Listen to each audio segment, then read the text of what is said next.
होली है आवतानी रेलिया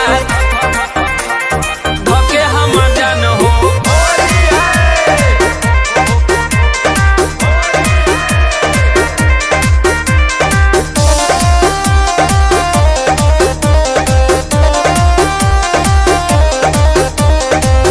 होलिया में रंगवा नालो भाई छछनेला मनवा तूरो भाई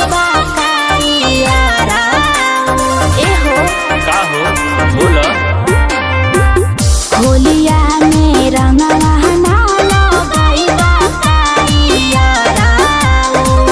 छछनेला मनवा तूरो भाई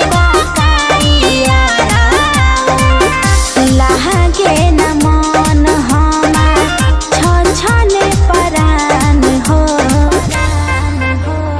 आवतानी रेलिया धोके हम जान हो होलिए में रंगब तो हर समान हो।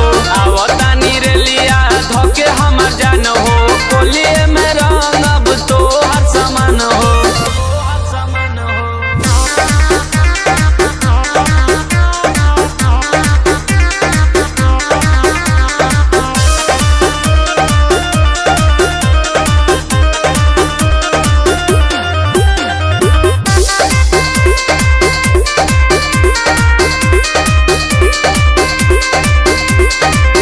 छूटी जब साथ हो रंग दिन रात हो के करस कहब जानो दिलवा के बात हो।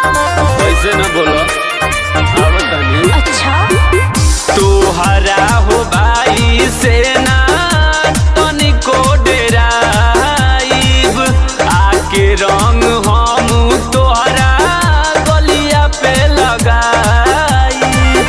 तोहरे खियावल हम भइनी सयान हो आवतानी रेलिया धोके हम जान हो होलिए में रंगब तो समान हो। आवतानी रेलिया धोके हम जान हो होलिए में रंगब तो समान हो। आवतानी रेलिया धोके हम जान हो होली है।